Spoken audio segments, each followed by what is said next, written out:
The day has finally come, guys! Oh my gosh, I am like so freaking excited right now. Y'all don't even know. But without further ado, let's get into it, shall we? Hello everyone, this is Sid here and welcome back to another video.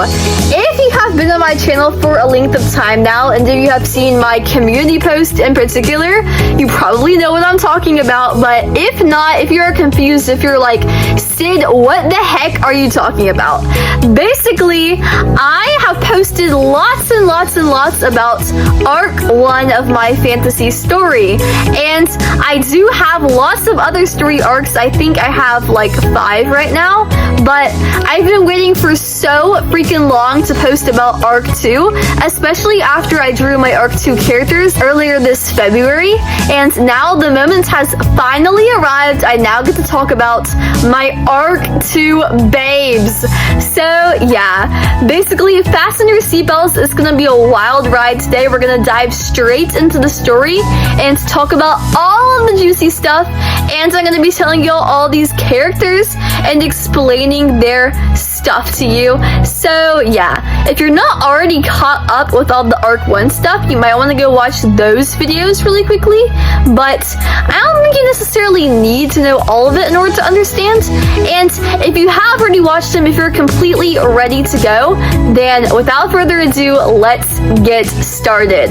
So yeah, the first OC that you're gonna see me drawing on screen right now is the one that has had the most hype this whole entire time. This is Sailor Girl, and I posted so many pictures of Sailor Girl because I drew her once and I just got addicted to her design. I love it so badly.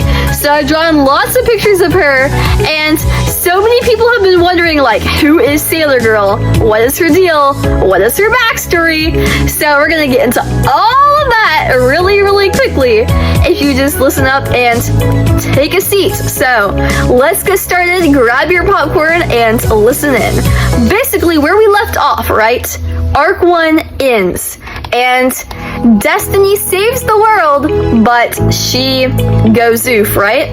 Passes away, dies. Destiny was the leader of her kingdom, so now that Destiny has no kids and she is gone, there's really no one left to rule except for her boyfriend, whose name is Crow. And as many of y'all already know, Crow is like my favorite character ever. I love him so much. He's my favorite blue boy who loves pancakes and can play the ukulele and is so cool and cute and all that great stuff. But basically, Crow becomes the king, right? But Crow doesn't really know what to do as the king because, like, he just got thrown into this position and he never really, like, had any power beforehand. So he's just, like, really stressed and overwhelmed with this whole thing. On top of that, he's also, like, grieving for the death of his beloved love interest, you know? So that's, like, really hard on him. And he's also trying to take care of Leona, who is Destiny and Crow's adopted daughter. So yeah, being a single dad and the king and having some trauma from losing your love interest is all really hard. But basically, ever since Destiny died, the eternal winter from that half of the land has been spreading. So everyone's like dying and getting sick and everything's becoming like really cold. And they're like, well, we can't just like freeze here, we have to escape. So there is a land across the sea, basically sort of like, you can think of it like Warrior Cats. I know you all are gonna be cringing right now because the traveling from Warrior Cats was like the most boring thing in all existence, but the whole entire premise of the second arc is that they have to travel and find a new home. So basically, Crow has to lead his people across the sea to the other continent where he has to bring them to a new home where they can be safe and all that great stuff. But obviously they're not going to stay safe for long because then where would the story go? But yeah, in order to make it more interesting, I did framework it to be sort of like the Odyssey. So Crow's sort of like Odysseus, and he goes on like this epic quest with all of his people, trying to bring them to a new place. Sort of like a combination between the Odyssey and the Aeneid, which is Aeneas' journey from Roman mythology.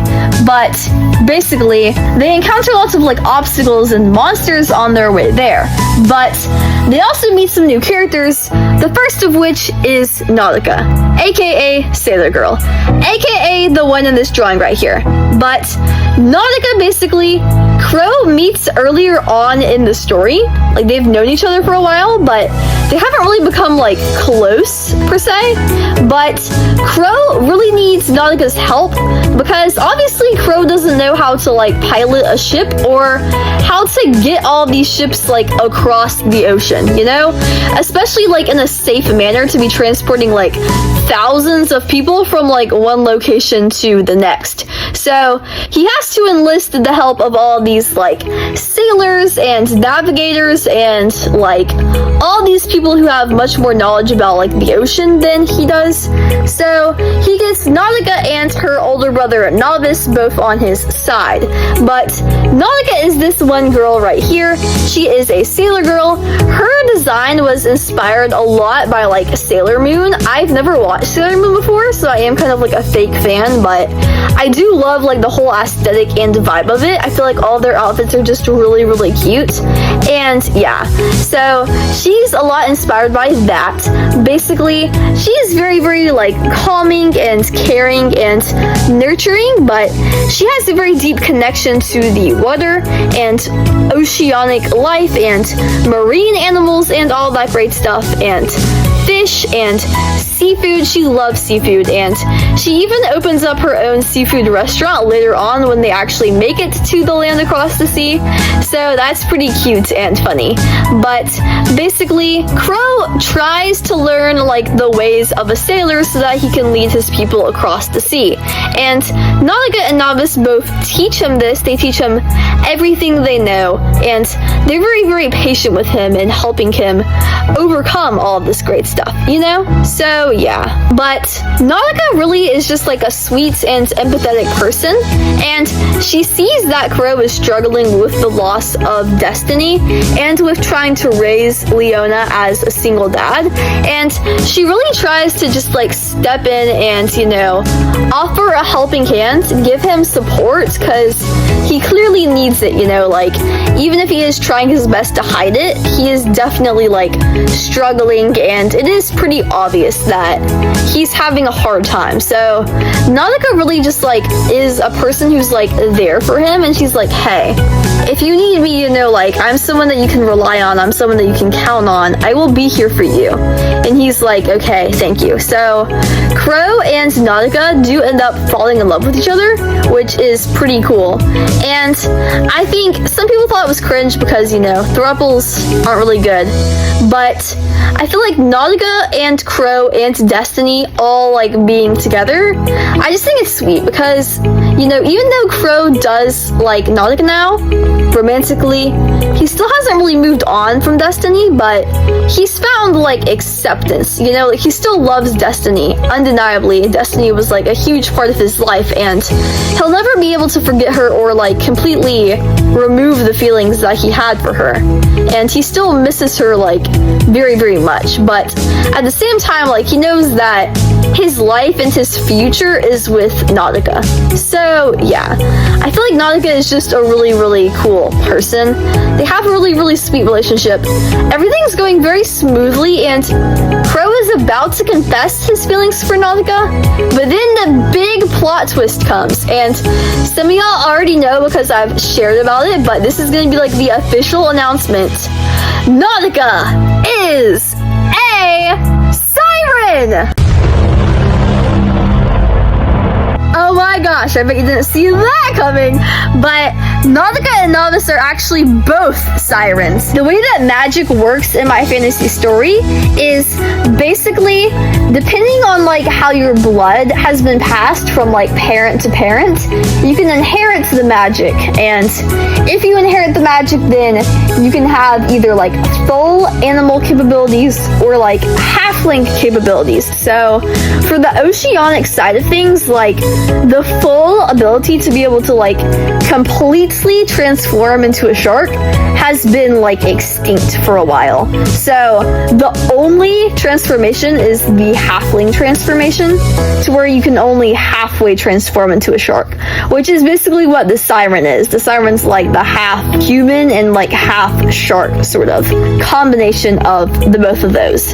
But I drew a cute little picture. I'm gonna have to draw some more pictures, but they are like very, very deadly and dangerous, but Nautica in particular is not like deadly or dangerous, you know. It's part of that thing that, like, if you've seen the movie Luca, it's a lot like that, you know, like, there's lots of stigmatism against monsters and stuff, thinking like, oh, well, they're monsters, they're dangerous, yada, yada, yada, but I feel like there is sort of like a group mindset, and there is like an individual behind that, you know, like, each person is different. So yeah, like, while some monsters are dangerous, that doesn't mean that like all monsters are dangerous. So I do have Morosi's like Bermuda the pirate captain, who is one of Nautica's friends, but Bermuda is a siren and half shark, and she is definitely dangerous, so you would not want to like come in contact with her. But Nautica, like, she would not hurt you if she transformed into a siren and you happen to be like right next to her. Like, she would like leave you alone, you know, she would not bother you, so she's not really needed to be feared. But anyways, I think I got really excited about this video, and I'm just like rambling. It's probably going to be like 30 minutes long at this point, but I'm gonna try to move on from Nautica and on to Navis, because yes, I don't know if there's much to say about Navis though, because like Nautica is such an important character in the story. Like, the story probably would not be the same without her. Like, even though she doesn't get a point of view, she is still like so important. But I don't think Navis is like really that important compared to Nautica. It's like, wow, my sister is so much more important than me. I bet he feels really sad, because the favoritism is like clear. You can tell that I like Nautica a lot more than I like Navis. But basically, Navis is like a lot more stern and like serious than Nautica is. If you think of like the stickler pirate, that's sort of like how he is, you know, like, he's that one sailor who's like seen it all, and he's just like tired, and he like will not take this crap anymore, so he's just like, let's just get on with it, you know. So he has like no time to waste. He's like, let's get down to business. Let's get down to business. The Hun. You know, that's sort of like his personality. But he and Crow become friends really fast as well.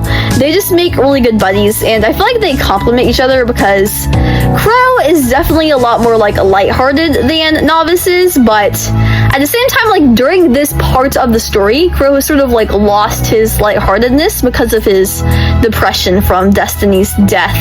But Navis, where like Nautica offers like the comfort and like reassurance, you know, and she has more of like a positive and optimistic view of things, and like he just offers more of like a realistic and like grounded approach. So I feel like the contrast between those is pretty nice, you know. But they have similar outfits. I honestly, you can probably tell, just copy and pasted a lot of Nautica's outfit onto Navis right here. But I did change like the pants, because obviously, I mean, a guy could wear a skirt if he really wanted to, but I think in my fantasy medieval society, they probably would not have guys wearing skirts. But he's a cute sailor boy, like, what can I say? And earlier I posted some pictures of Conan Gray. I was like, have y'all guys ever heard of Conan Gray before? Because one of my friends, he sends me like so many Instagram reels, like all the freaking time, like constantly bombarded with Instagram reels of just random things, you know, anywhere from like frogs to Has-Been Hotel to like autism to Donald Trump. I get reels of like everything from this guy. But he sent me some reels of Conan Gray, and I think he has like a Conan Gray obsession. But I noticed that Conan Gray was wearing this like sailor boy outfit. I've never listened to any of Conan Gray's music, but I was like instantly attracted to the sailor outfit, because once again, as I said earlier, I have sort of like a weird like sailor fetish because of my Sailor Moon obsession. But I was like, oh my god, Conan Gray wearing the sailor boy outfit gives me like instant, immediate vibes of Navis. So I was looking at that picture and I was like, oh, this is my character from my fantasy story. So that was like all I was thinking when I was looking at this guy. I'm like, oh, Conan Gray is like the human version of Navis. So that was like really, really funny. I just loved that. But yeah, I love Navis a lot. Obviously, Navis and Nautica look sort of similar because they are siblings. But Nautica's skin is a little bit lighter than Navis's. Navis is a tiny bit tanner.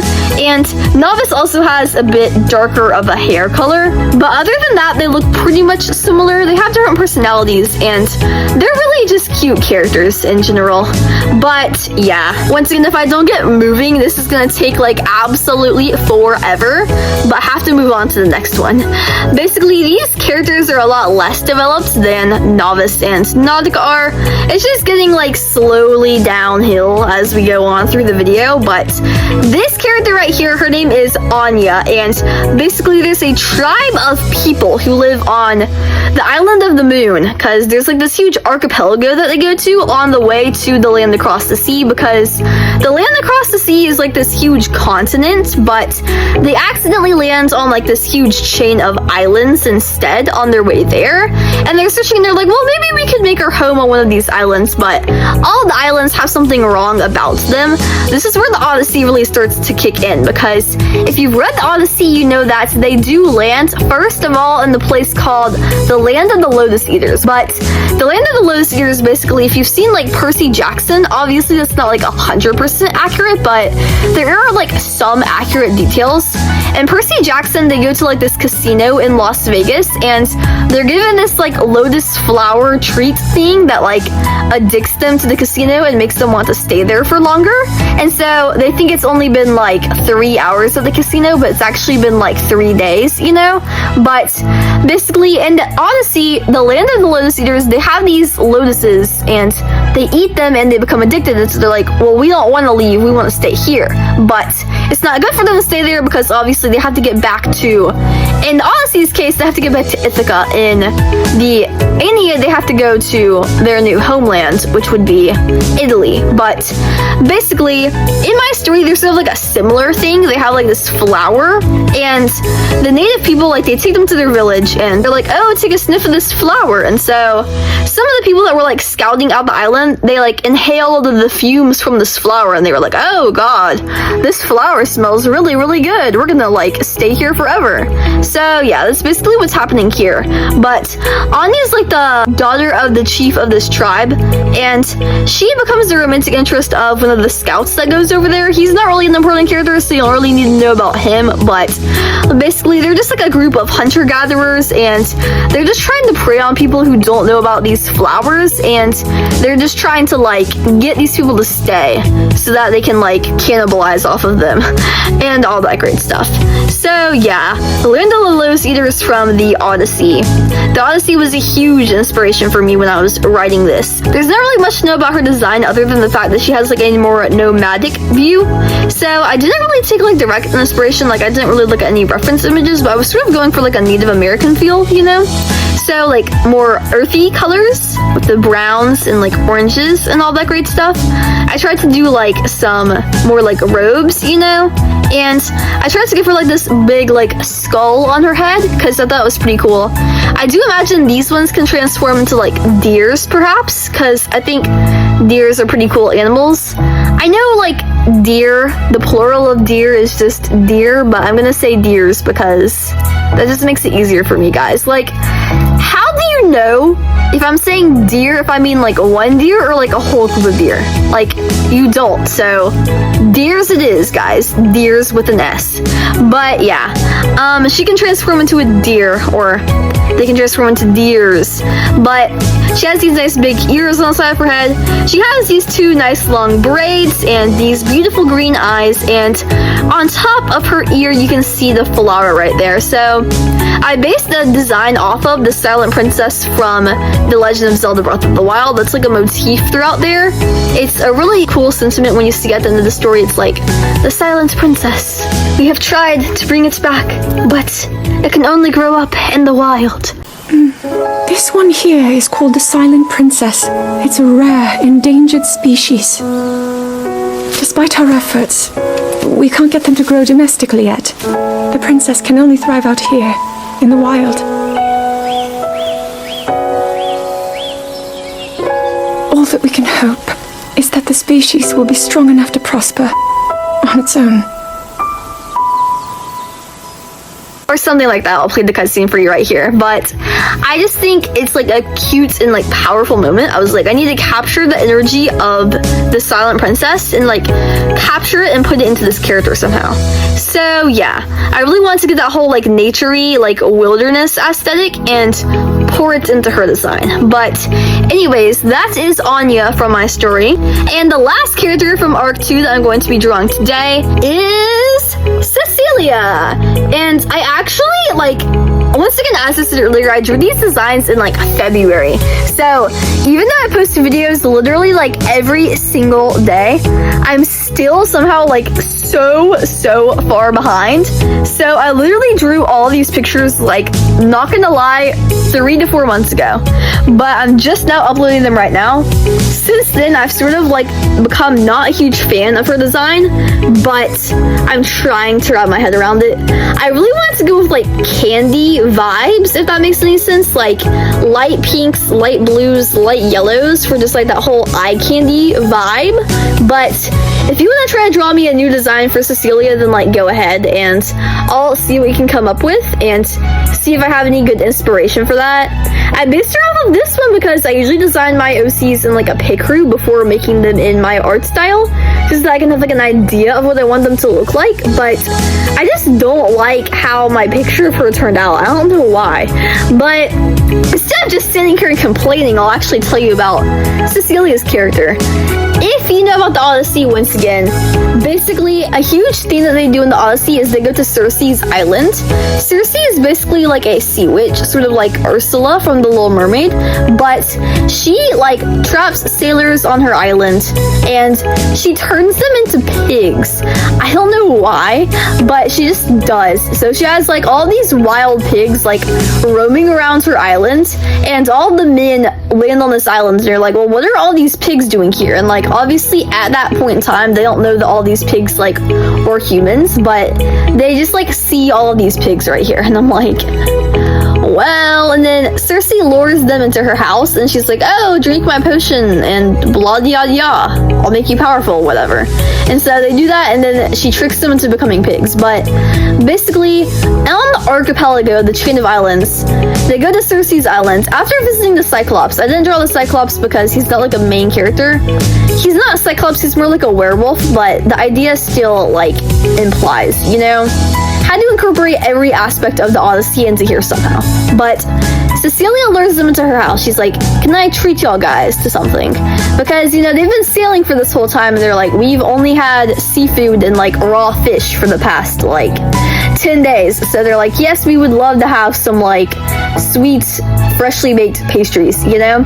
So she gives them these pastries and some of them transform into animals. Not pigs, because pigs are just sort of weird in my opinion, but they transform into like wolves and stuff like that. But Cecilia is the witch. But Crow figures out that Cecilia is a witch and he's like, hey, you're not fooling me. So we're gonna get this sorted out. I'm gonna get my men turned back into humans, and if you don't want me to punish you severely, then you're gonna stop all this nonsense and we're gonna team up and we're gonna work together and we're gonna try to be able to like find the land across the sea.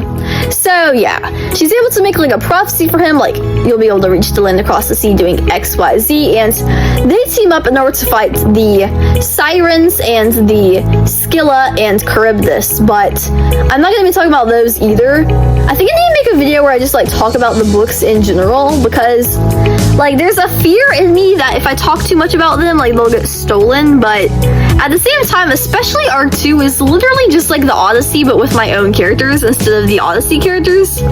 So like, what even is there to steal? There is nothing to steal.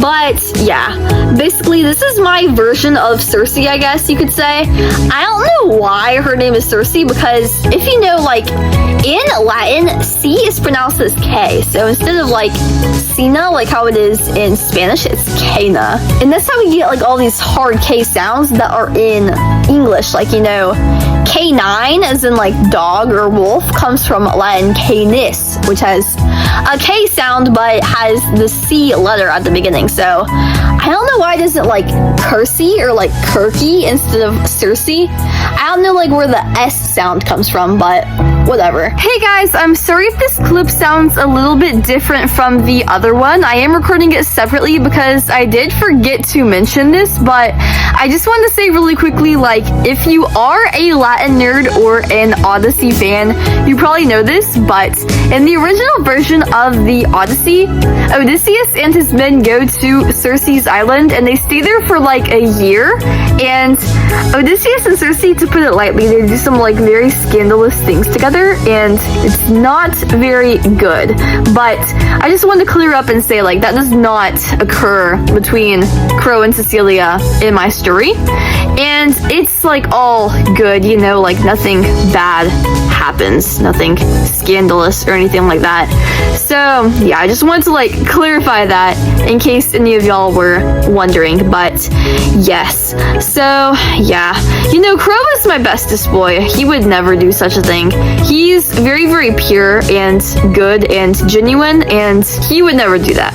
The only characters that are like overtly lustful in my story are like the bad characters, like the ones that I want people to know are bad, like the villains and stuff like that, because I just feel like as an author or someone who's writing stories, like if you give your characters permission to do something, you're saying like it's okay to do this, and I personally don't think that those types of things are like okay to do, so I don't want to be like endorsing that or promoting that to my audience, you know? So yeah.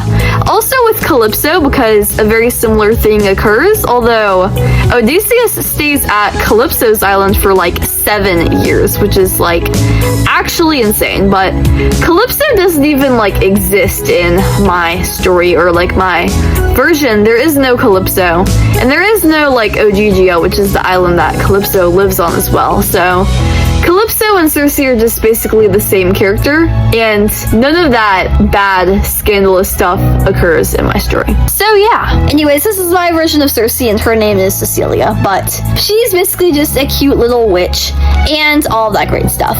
But yeah, these are my 4 OCs from Arc 2. I have waited so long for this video, and I have been so excited for it, and I just love sharing my OCs with the world and telling y'all all about them, and I hope that y'all guys love them just as much as I do. I hope that my passion shines through and that y'all can see how much I love these guys. And I know it's crazy, I know it's like really hard and intense to try to like publish books and stuff and like get stories out into the world, but I feel like I've just poured so much time and energy into this. Like, I want y'all to have these characters, you know, like I want to give these characters to y'all. So like, I am young right now. I swear to God, like by the time that I am 25 years old, like I will have these characters out into the world. Like I will not stop until I do, you know? Like I am determined. I am motivated. Like nothing will stop me. I don't care about trad publishers rejecting my book. I don't care about like indie fees and like having to pay lots of money. Like I will get these characters out into the world if it is the last thing I do. If I die the day afterwards, if that is what it will take, then like I will do it, you know? Like I don't freaking care. These guys mean so much to me, as you could probably tell from the very passionate rant about Crow and Nautica and Destiny earlier on in the video. Like I've given these guys so much thought, and like they feel so real to me. Like obviously they're fake, they're not real people, but like they feel like I could just like open the door and then be on the other side and I could just be like, hey, what's up? You know, like they feel so real to me. So yeah. But anyways, I hope that y'all guys all had a good time watching this video, and if you've been waiting for it to come out, then I hope that it was worth it and lived up to your expectations. But yeah, drop a comment down below which of these OCs is your favorite.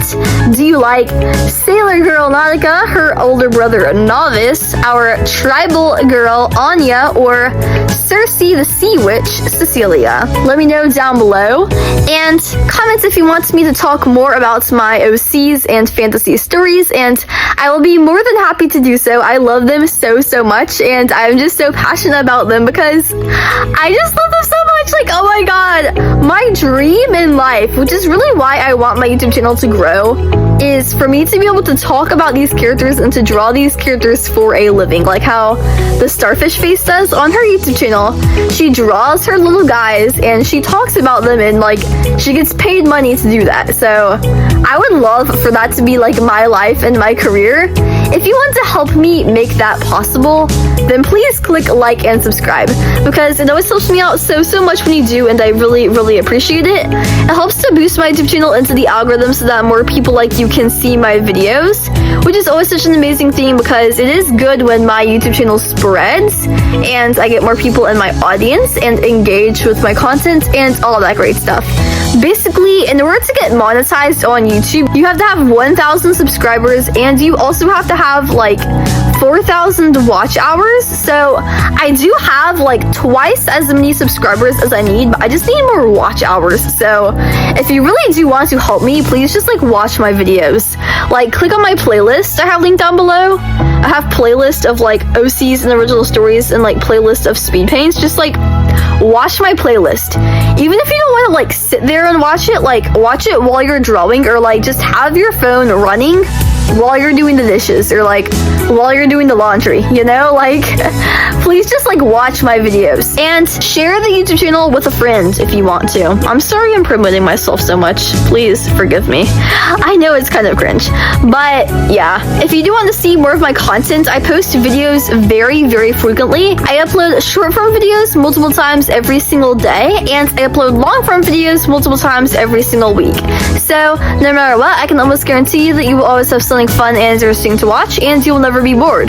But yeah, if you want to take your support a step further, then please like and subscribe to my other social media accounts. I have accounts like my Instagram account, Pinterest account, Unveil account, and all that great stuff.